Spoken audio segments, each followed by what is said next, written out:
When it comes to 40 Acres, Danielle Deadwyler, I think I said her name right, continues to carve her own path and create one of the most interesting filmographies through 40 Acres.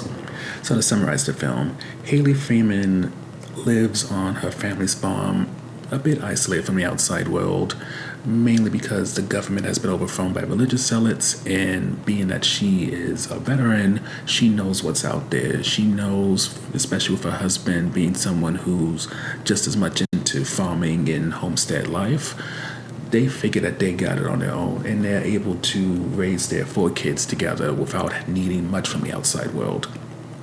Now, let it be clear, even though Haley practices an isolationist mentality, she does have one friend, a fellow veteran, who's named Augusta, who she does trade things with, mostly moonshine for weed. So that is her main key to the outside world, but Augusta tries to push her to be more open, to be more interactive, especially because there's something that's attacking local farms. Now, unfortunately, with isolating not only herself and her husband, but also their 4 kids, 2 of which are coming of age, maybe 3, this leads to her only son, Emmanuel, getting a little bit taken by this woman named Dawn who claims to need help. Now, whether or not she is a liability or someone who's truly in need of help is hard to say, but through a good portion of the film, Emmanuel's trying to figure that out before his mom finds out and may possibly decide to shoot first and ask questions later. So the first highlight for us has to be that Galen, who is Haley's husband, is not only someone who by name mentions what nation he's from, specifically the Sweetgrass First Nation, but I would say, considering how dirty that Native Americans got treated in centers, this compensates for that. For Galen is able to be everything you would want him to be. He is a badass, he's a good father, a good husband, and I would even say, in terms of representation, it goes beyond just showing a good man who is First Nation, Native American, whichever word you want to use, or phrase rather, but also the fact that because action movies often feel like kind of the road post of where masculinity is in the zeitgeist, it does feel very good to see not only somebody who is a person of color, specifically a First Nation person, but also to see a man who is not just someone who can kick ass and take names, but also shows himself to be a good husband, shows himself to be a good father, and not only that, but he's also a good husband to someone like Haley, who oftentimes can come off very masculine, stripped of her femininity, but with him, you see this sense that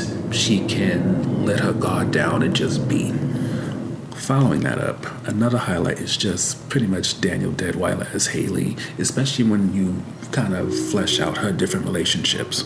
As noted, when it comes to Galen, the relationship is beautiful in the sense that while we know that Haley is an Army veteran, kick-ass, take names, shoots up a lot of people in this movie, moves about even when massively injured, there's still this softness that she can have with this man who isn't like Sylvester Stallone Rambo type, but he's stable, he's consistent, he can protect her and their family, and you can see when she lets her guard down with him, she gets to be everything and more she wants.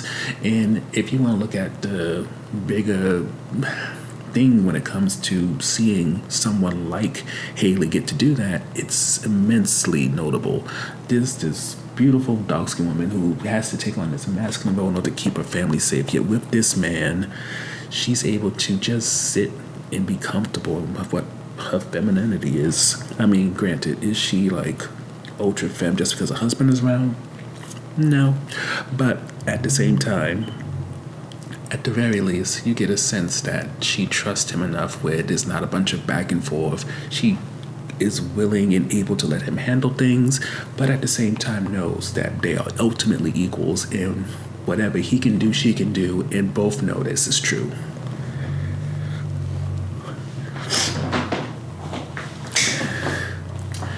On top of that, there's also a relationship between Haley and Emmanuel, which is much more complicated than that summary probably hints to, because Haley isolating Emmanuel is one thing, but you have to also add in there's a lot of complications in the relationship because before the world really went bad, Haley was an active soldier, and she probably missed a good amount of years of Emmanuel's younger life. And with that, you can see that they never really healed or moved on from that.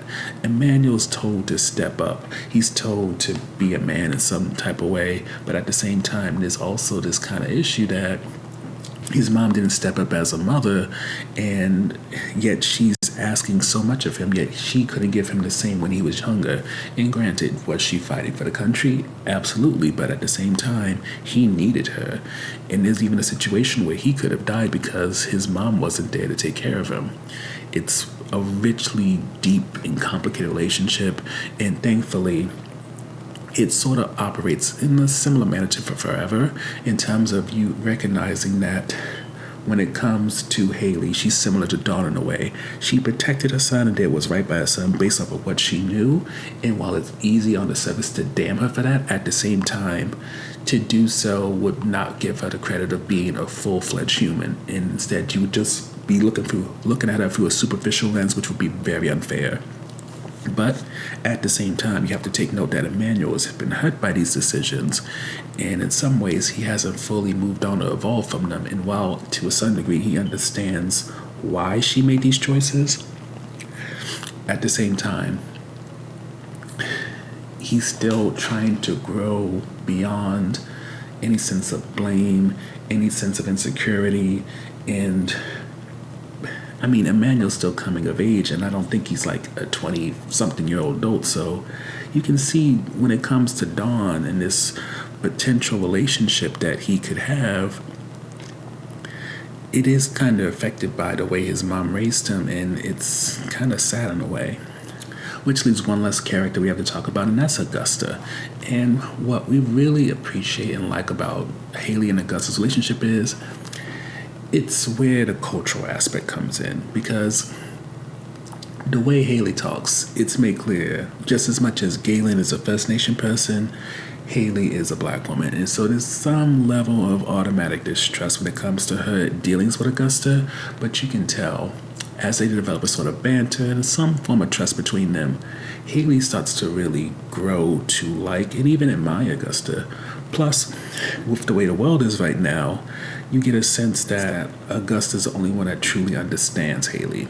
She's also a woman. She's also a veteran. She's someone who is the matriarch of a farm. And that sort of connection, I feel like Galen can't offer Haley. So while he can be a lot of things to her, there are some aspects that Augusta fills in, and it makes it so when you see the potential of Augusta being harmed and Haley's reaction to it, it does create a sense of emotion that is different from when she's worried about Galen, or she's worried about Emmanuel, or worried about one of her girls. And it gives you a sense that as hard, as difficult, as stubborn, a lot of negative, different adjectives you can use for Haley, this doesn't mean that she's heartless. That never is something that could ever be said about her, and it becomes especially clear as Augusta becomes somebody that is truly a focus of hers, rather than the assumption that because Augusta is a Marine veteran, she'll be fine. Which leads to the last highlight, and that's just the question of who can and can't be trusted. For the thriller element of this film comes in the form that in 40 Acres, there are people who are cannibals. And so when Dawn comes in, there's a question of, with knowing how isolated, how good that Haley's running the farm, is Dawn one of the cannibals, using the fact that Emmanuel is one of the few people to actively and consistently leave the farm, and she maybe was tracking him and using him in order to get everybody out, to kind of get a feel of what Haley and her crew are capable of? It's hard to say. At the same time, Dawn is a beautiful woman, so if you was going to use bait, who better? Never mind, she's name-dropping Augusta, who is now not answering her radio, so it's a question of, is Dawn part of a group that maybe attacked Augusta's farm? Is Augusta really in trouble, and Dawn is one of the many people who Augusta took in? Because Haley has lived so isolated, doesn't really ask questions of Augusta, they just have the little banter and jokes back and forth. She doesn't really know what's going on Augusta's farm. She doesn't know her people anymore. So with that, it really makes Haley's shoot first and ask questions later motif definitely something that makes you wonder, of these different people that we meet, especially as things go from bad to worse, who can be trusted, who can't be trusted. Is Dawn somebody who's just using Emmanuel's naivete, and never mind the fact that he hasn't seen a girl besides his sister in a very long time, if ever?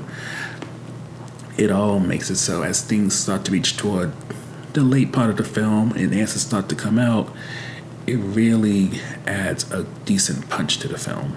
But no movie is perfect. And when it comes to 40 Acres, admittedly, there is a certain lack of world building and backstory, not only in terms of what happened to the world, especially with this apparent religious sect that destroyed at least the United States, but you may also kind of want to know what led to Haley becoming a soldier, and just a lot of information that could add layers to this whole film. And granted, does the film necessarily need it in the long run? In retrospect, no. But when it comes to getting to know all these characters, really get invested in them, admittedly, it would have helped if Haley didn't have to wait or else rely on people dying around her, or maybe having these occasional soft moments with Galen to feel like she's more than what meets the eye.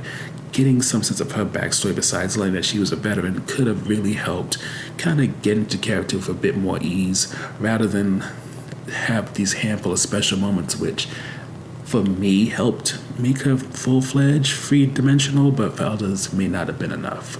Overall, when it comes to 40 Acres, it builds the belief that Danielle Deadwyler is probably going to take the now paved path of Viola Davis and go even further.